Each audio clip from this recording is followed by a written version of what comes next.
रहमत अल्लाह वबरकातुहू।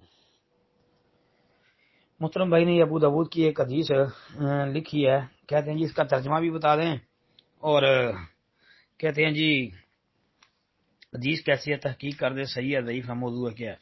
भाई रिवायत का तर्जमा तो कुछ इस तरह है कि जनाबे अबू सुमामा हन्नाद बयान करते हैं कि उन्हें हजरत काब बिन उजरा रजी अल्लाह अन्हु मिले जबकि वो मस्जिद को जा रहे थे। दोनों में से एक ने दूसरे को पाया। कहते हैं कि हजरत काब रजी ने मुझे पाया कि मैं अपने हाथों की उंगलियों को एक दूसरी में दिए हुए था, तो उन्होंने मुझे इससे मना किया और कहा कि नबी सल्लल्लाहु अलैहि वसल्लम ने फरमाया है, जब तुम में से कोई वुजू करे और अच्छी तरह वुजू करे फिर मस्जिद का इरादा करे तो अपने हाथों की उंगलियों को एक दूसरी में हरगिज ना दे, क्योंकि वो नमाज में है। जी और ये तर्जमा है, हदीस जो है वो साबित है, जैसा कि आपने लिखा भी है सहाहुल अलबानी कि शेख अलबानी रहमतुल्लाह अलैह ने इसको सही करार दिया है सही सुनन नबी दाऊद के अंदर। तो बाकी रिवायत साबित है इंशाअल्लाह, और मुहक्किकीन भी हैं जो इस रिवायत को दुरुस्त मान रहे हैं, यानी रिवायत तो ठीक है।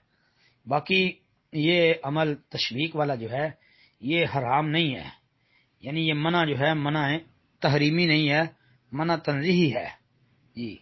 क्योंकि सही बुखारी के अंदर आप किताबुल सलात के अंदर से तशबीक का बाब निकाल लें कि जहां इमाम बुखारी रहमतुल्लाह अलैह ने ये तशबीक वाला मसला बयान किया ना, वहां से ये साबित होता है कि इसकी रुख्सत भी मौजूद है। तो इसलिए कि ये जो है मना तंजीही कह सकते हैं, इसको तहरीमी नहीं कह सकते जी, मना तंजीही है भाई। ये है कि इज्तनाब कर ले बंदा, ऐसा अमल ना करे। बाकी ये है कि ऐसा फतवा लगा देना कि ये जायज़ ही नहीं है, हराम है, ये दुरुस्त नहीं है। अस्सलाम वालेकुम रहमतुल्लाह।